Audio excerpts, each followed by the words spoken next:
Lumin's Path is a platformer game made in Unity engine by Buckle Up Games. It very much has the feel of a student project, though I couldn't see any obvious reference to the institute it was made at or for. It had nice menu music and some nice glowy visuals, showing me my little robot man character at the start.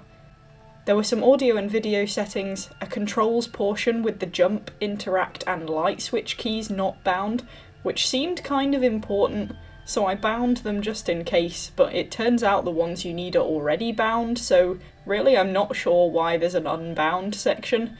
I don't even think binding them works.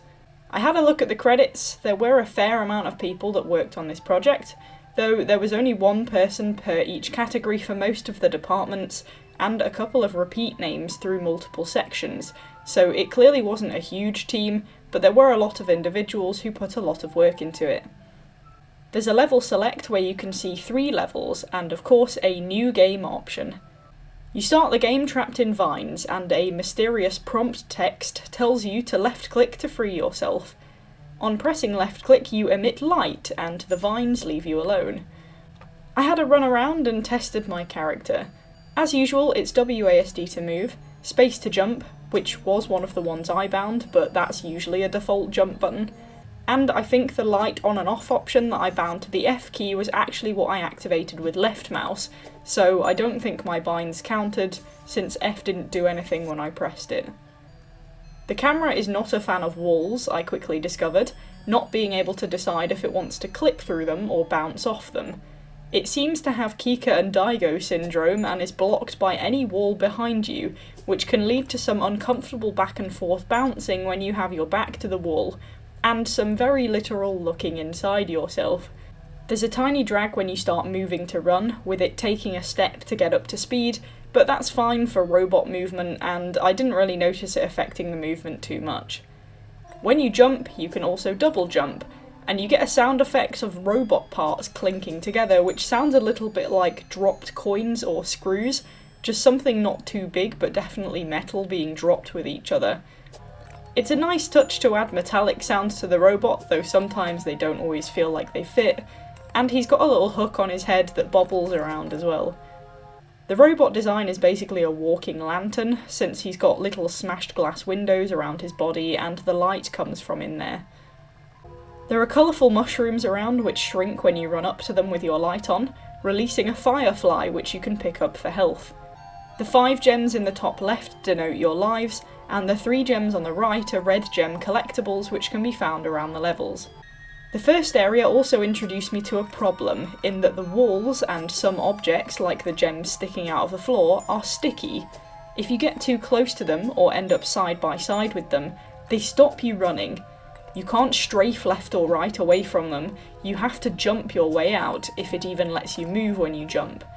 Sometimes you can only jump up and down and have to keep doing it until it lets you dislodge. This problem happens even when you're not in contact with the offending object. It can affect you from a distance, where you can hold down the forward button parallel with a wall and it still won't let you move forwards. This means that when you have to do any platforming close to a wall, you have to take extra care to jump slightly away from the wall, or you'll just not move, or you'll get stuck. After that, the first game mechanic came in. Don't touch the black vines, they're bad, but you can make them go away with light. Easy. Then some green vines sprung up. It said green vines may help, and they come out in the light. In this format, with green vines sticking up from the floor, they are never helpful, they are always an obstacle. There's also the main platforming mechanic. Purple platforms exist, but only in the shadows. If you turn on a light, they disappear. With the light on, yellow platforms appear which can be jumped on, and those also disappear in the dark, but there's a little diamond so you can see that one will spawn there and at least aim for it, which is helpful. That was pretty much the first level in a nutshell, getting to grips with the vine and platforming mechanics, and trying to get used to my own jump distance and judgment. The jump isn't too bad, you get decent distance and the double jump is a great help, but if you miss you do plummet like a sack of rocks. There are invisible checkpoints for you to respawn at though if you do fall. I then graduated to level 2. This was a much longer and more complex level, taking the first mechanics and adding a few new ones, firstly being coloured flowers that activate vine pathways for you to get between platforms. These vine pathways are the biggest challenge to handle in this level, since their generation is just one part of the puzzle, but the level graduates to the pathways receding as soon as you get onto them, so you have to run and jump to get off them before you fall.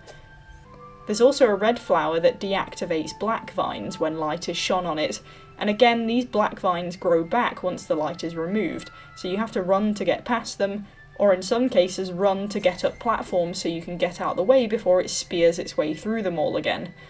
The black vines, when the game says they take a life from you if you touch them, actually respawn you from the last checkpoint too. You can't get to the last platform, take a hit from the black vine and then jump off to where you need to be. That would be too easy. As soon as the vine touches you, you're mince. There's one more mechanic where a pedestal has fireflies in it, and when you activate light they follow you, and you can guide them to another pedestal where they boost the light bubble around it and activate switches. Of course this means you have to leave your light activated the whole time to keep them following you, which has implications for the light reactive platforms. The 3 new mechanics make this a whole lot more challenging of a level, since in addition to basic platforming, they add an extra element of time consciousness and caution to the skill needed. Saying that though, the element that makes this level unnecessarily hard at some points is the fact that the vines you use as pathways are rounded. There's always risk with rounded platforms, since you know what that means. Damn right, slippy edges. For the most part this isn't too bad, but when you get to the end of the vines they get thinner, and it's pretty easy to find yourself slipping off the sides if you try and stay on them too far. This combined with the difficulty judging jump distance sometimes can make it pretty tricky to land jumps if you need to.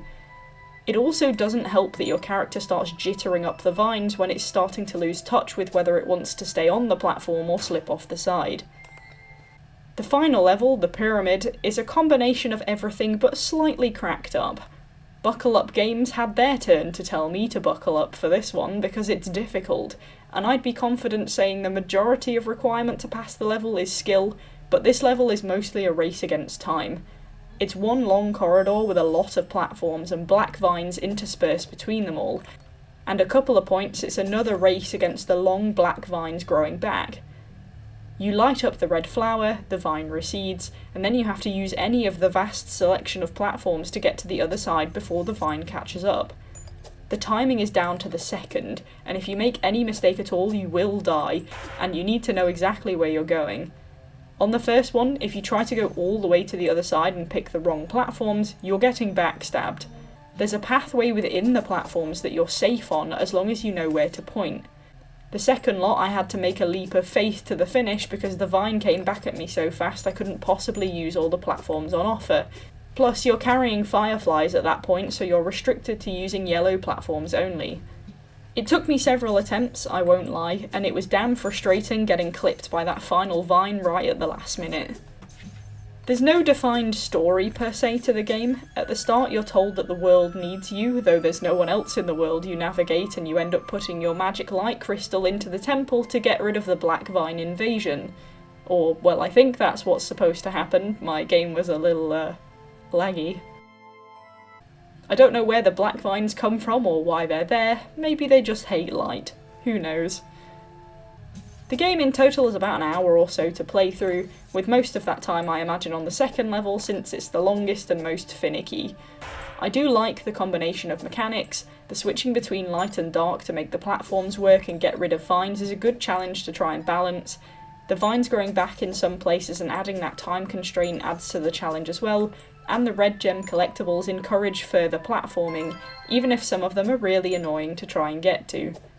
There are flaws in the vines having rounded slippy edges and that sticky walls and jolty camera, but with the second and third levels being vastly open plan, that camera problem is negated for the vast majority of the rest of the game.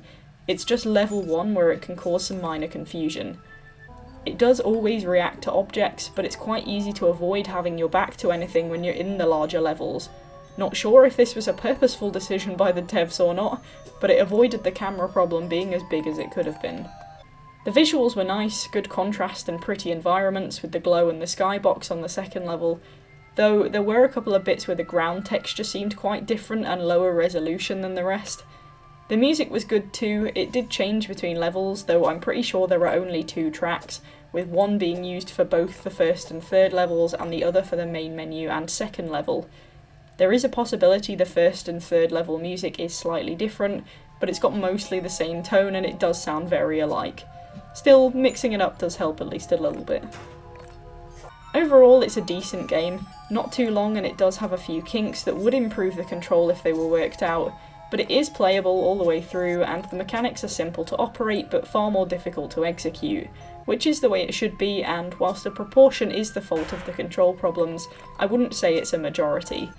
It's a nice looking game for the most part and can kill a bit of time, so overall I would give Lumin's Path a 7 out of 10.